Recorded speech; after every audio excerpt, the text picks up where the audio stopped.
Hello student, स्वागत है आप सभी का हमारे यूट्यूब चैनल मिल्लती क्लासेस पर। मैं आपके साथ प्रीति कुमारी लेकर के आई हूँ कुछ प्रैक्टिस सेशन और जनरल स्टडीज के कुछ एमसीक्यूज चर्चा करेंगे। शुरू करने से पहले गाइस मैं आपको बताना चाहूँगी, यदि आप हमारे चैनल पर नए हैं तो हमारे चैनल को सब्सक्राइब करें और वीडियो को अंत तक देखिएगा।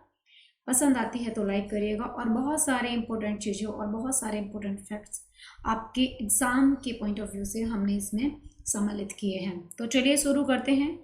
वीडियो को लास्ट तक देखिएगा और लाइक करना बिल्कुल ना भूलिएगा। चलिए, पहले प्रश्न लिया है मैंने कि क्लिनिक थर्मामीटर का मानक सीमा क्या होती है। क्लिनिक थर्मामीटर के बारे में मैंने पूछा है कि इसकी मानक सीमा कितनी होती है। चलिए, तो सही आंसर क्या होगा यहाँ पर? Option A is the right answer. बिल्कुल ऑप्शन ए सही उत्तर होगा। 35 सेंटीग्रेड से 45 सेंटीग्रेड तक, यानी कि 35 सेंटीग्रेड से 45 सेंटीग्रेड तक क्लिनिक थर्मामीटर की मानक सीमा होती है। अच्छा चलिए, मैंने सेंटीग्रेड में काउंट किया है अभी से, लेकिन मैं अगर यहाँ पर फ़ारेनहाइट में इसकी बात करूँ तो क्लिनिक थर्मामीटर की मानक सीमा अगर सेंटीग्रेड में बात करें तो 35 से 45 सेंटीग्रेड सेल्सियस तक होती है, डिग्री सेल्सियस तक होती है। फ़ारेनहाइट में अगर हम इसको मापते हैं तो कितनी होगी? ये 94 से 108 तक होती है।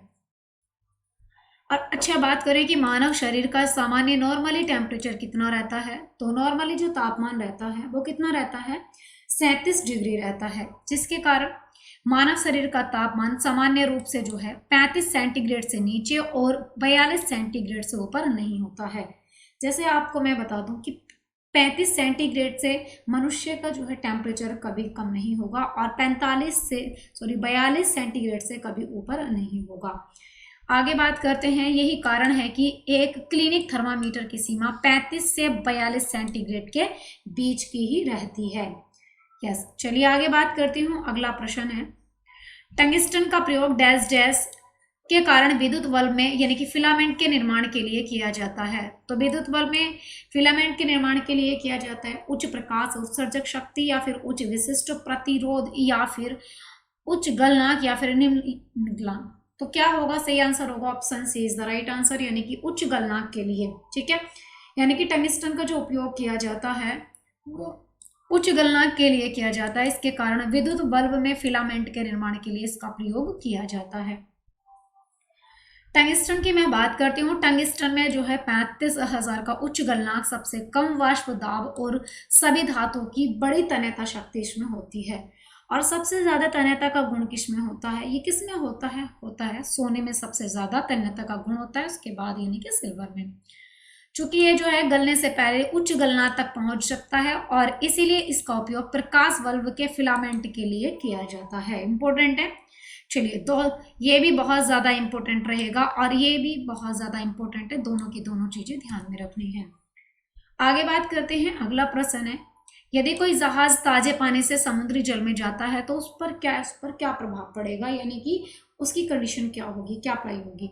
वो पूरी तरीके से जब ताजे पानी से समुद्र में जाएगा तो पूरी तरीके से डूब जाएगा, या थोड़ा ऊपर उठ जाएगा, या फिर थोड़ा नीचे उठ जाएगा, थोड़ा ऊंचा उठेगा, या थोड़ा सा डूब जाएगा, या फिर अप्रभावित रहेगा, यानी कि कोई भी प्रभाव इफेक्ट देखने के लिए नहीं मिलेगा। Option C is the right answer होगा कि थोड़ा ऊंचा उठ जाएगा। क्यों? क्योंकि देखिए, पानी की मात्रा ज्यादा होने पर उसका भी कोई प्रेशर यानी कि दाब होगा। चलिए देखते हैं।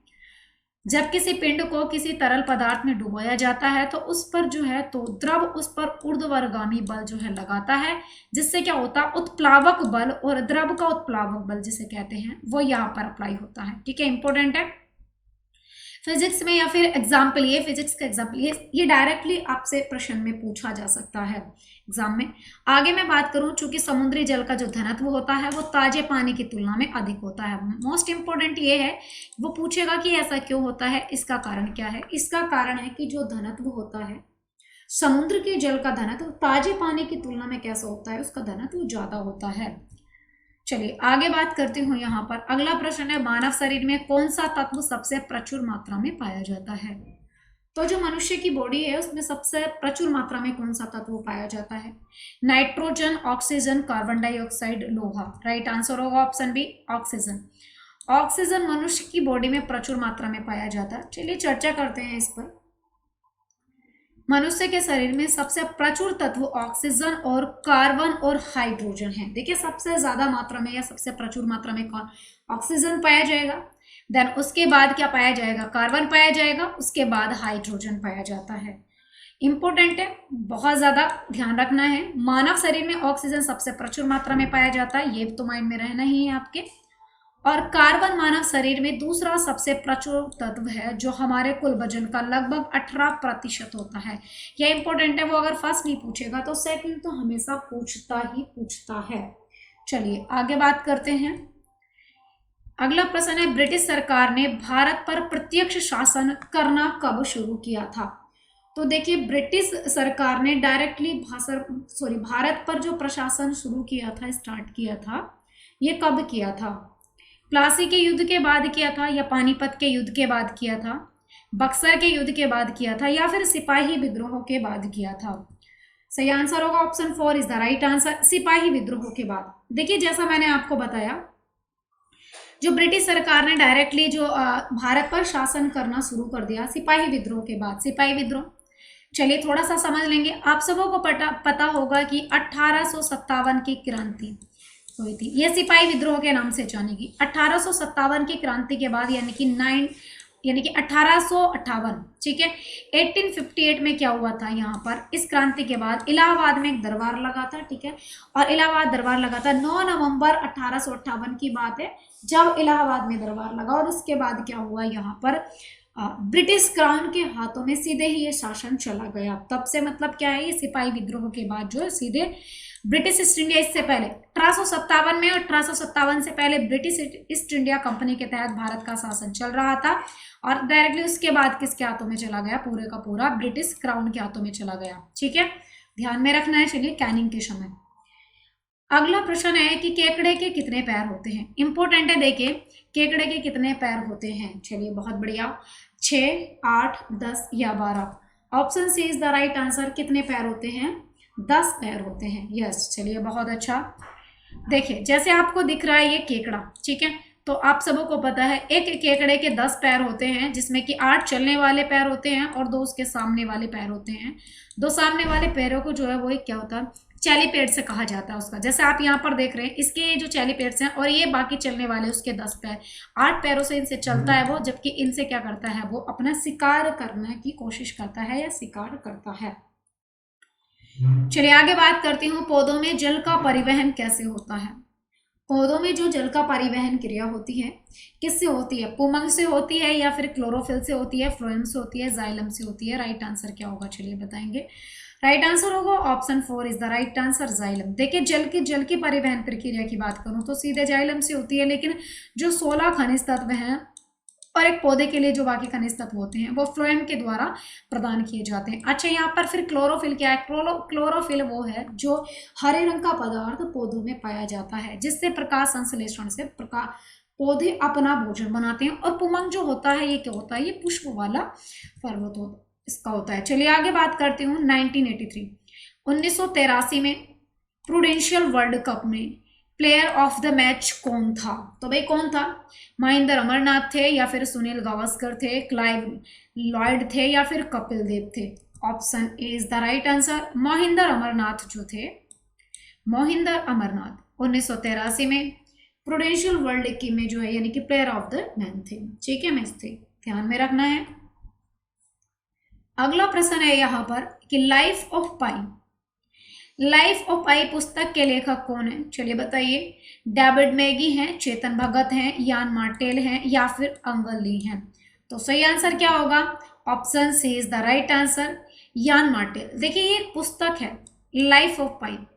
लाइफ ऑफ पाई एक पुस्तक है। इस पुस्तक को जो लिखा है, किसने लिखा है? ये यान मार्टेल ने लिखा है। कहाँ के हैं ये? चलिए इनके बारे में देखते हैं। ये पुस्तक जो आप देख रहे हैं यही है लाइफ में, ठीक है। तो लाइफ ऑफ पाई जो ये पुस्तक है, इस पुस्तक को 2012 में एक अमेरिकन सर्वाइवल ड्रामा फिल्म है, ठीक है।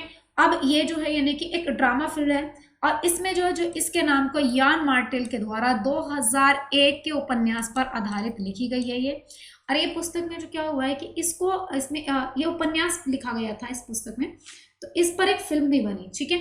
और ये जो है यानी कि आंग लीरा निर्देश रहे इस फिल्म के, और यानी कि अनुकूलित पटकथा डेविड मेटी द्वारा इसलिए लिखी गई थी। ठीक है, आगे बात करते हैं डैश डैश के शासनकाल में या डैश डैश के शासनकाल के दौरान मुगल चित्रकला अपनी चरम सीमा पर पहुंची थी।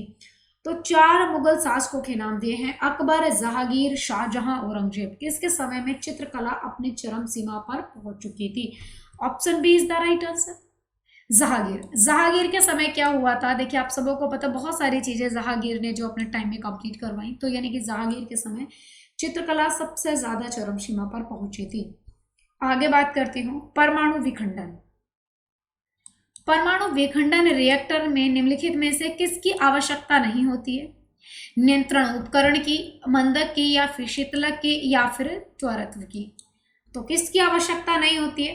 राइट आंसर होगा option D is the right answer, त्वरत्व की। देखिए नियंत्रण, वो कंट्रोलर के लिए भी, यानी कि मैं बात करूं कंट्रोल डिवाइस के लिए भी इसकी भी जरूरत होगी, और यहाँ पर बात करते हैं मॉडरेटर की, इसकी भी जरूरत होगी, और बात करें निकोलेंट की, इसकी भी जरूरत होगी। लेकिन मैं बात करूं यहाँ पर आपकी त्वरत्व, इसकी आवश्यकता नहीं होती है। चलिए देखते हैं न्यूट्रॉन की जो गति होती है, न्यूट्रॉन की गति को धीमा करने के लिए ग्रेफाइट और भारी जल जैसे पदार्थों का उपयोग मंदक के रूप में किया जाता है। ठीक है, तो ध्यान में रखना है इसको।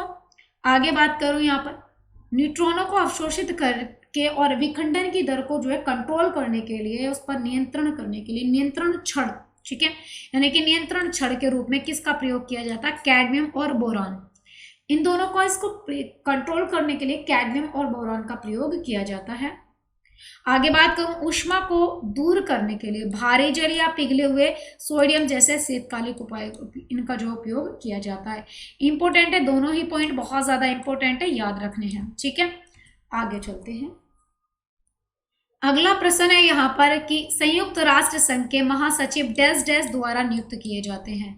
तो भाई जो यूएनओ का जो सेक्रेटरी जनरल होगा, यूएनओ के सेक्रेटरी जनरल, हाँ, किसके द्वारा अपॉइंट किए जाते हैं? Secretary general of UNO. तो भाई इसको कौन अपॉइंट करेगा? महासभा, सुरक्षा परिषद, न्याय परिषद, या फिर सचिवालय।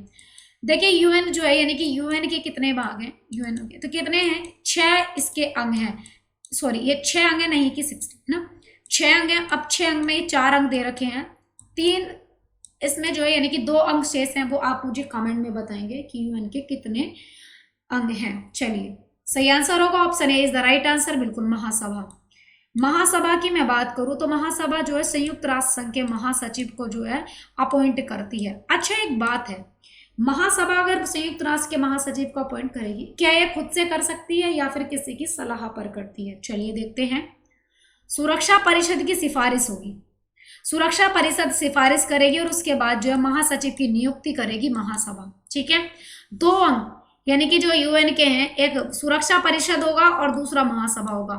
सुरक्षा परिषद ने महासभा को कहा कि आप जो है यानी कि इस महासचिव को नियुक्त करें, तो महासभा उसको नियुक्त करती है। इंपॉर्टेंट पॉइंट है बहुत ही ज्यादा, इसीलिए महासचिव का जो चयन होता है सुरक्षा परिषद के 5 स्थायी सदस्यों से किसी के भी वीटो के अधीन इसका प्रयोग यानी कि इसका चयन किया जाता है। इंपॉर्टेंट है, ध्यान रखना है।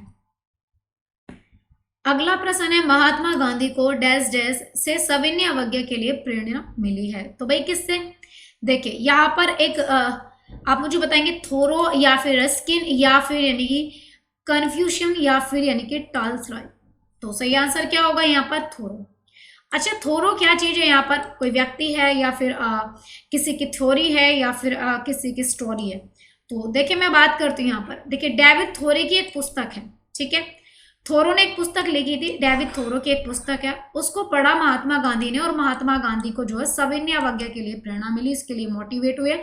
और ये जो थे ये एक अमेरिकी लेखक थे, कवि, दार्शनिक और इतिहासकार भी रहे थे। ये कौन? David Thoreau. ठीक है, इंपॉर्टेंट है, बहुत ही ज्यादा मोस्ट इंपॉर्टेंट है। कई बार आपने नाम भी इसका नहीं सुना होगा, लेकिन एग्जाम में अक्सर ऐसे प्रश्न बन जाते हैं। थोरो जो थे यानी कि थोरो के सविनय अवज्ञा के दर्शन को अन्य राजनीतिक हस्तियों ने भी इसको अपनाया था, इससे बहुत ज्यादा इफेक्टेड हुए थे। जैसे मैं बात करूं लियो टॉल्स्टॉय और मार्टिन लूथर किंग जूनियर, तो ये सब इससे बहुत ज्यादा इफेक्टेड हुए।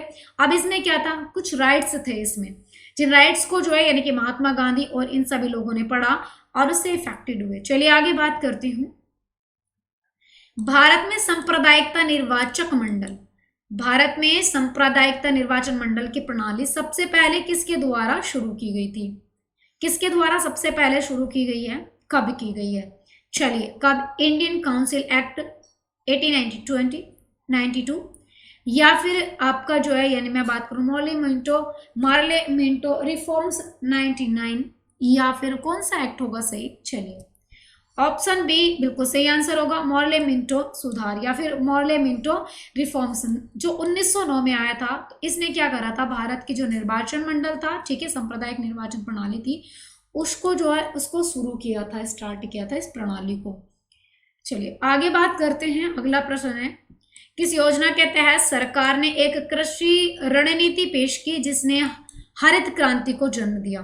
तो भाई कौन सी रणनीति पेश की जिसने हरित क्रांति को जन्म दिया?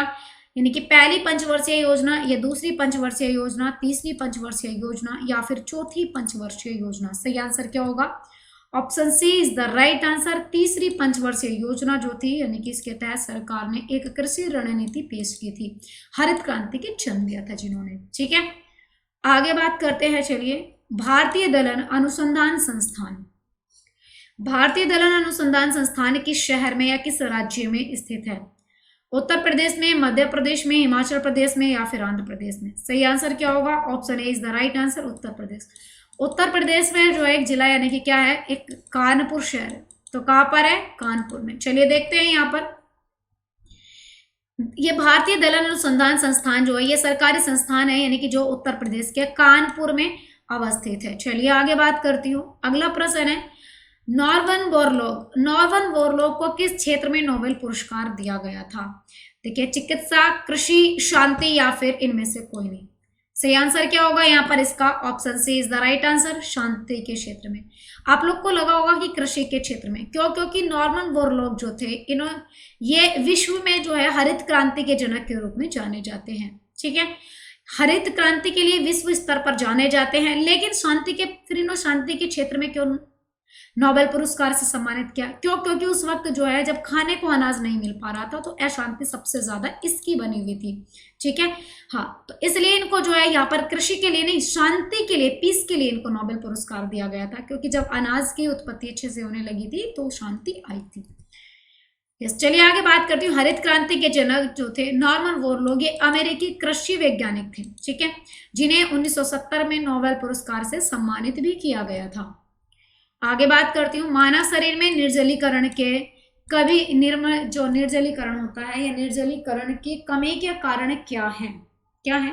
विटामिन है, लवण है, हार्मोन है, या फिर जल है? सही आंसर होगा ऑप्शन डी, बिल्कुल सही आंसर होगा जल।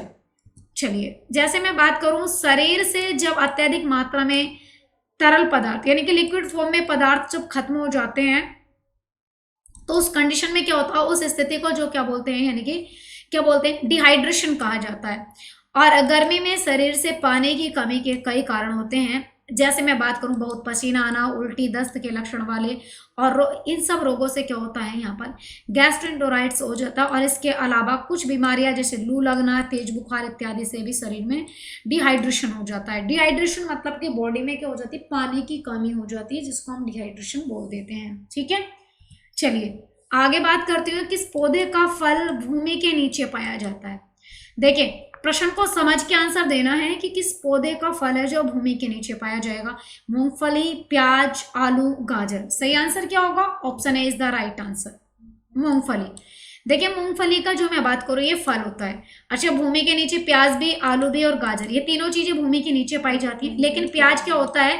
प्याज होता है, क्या होता है, तना।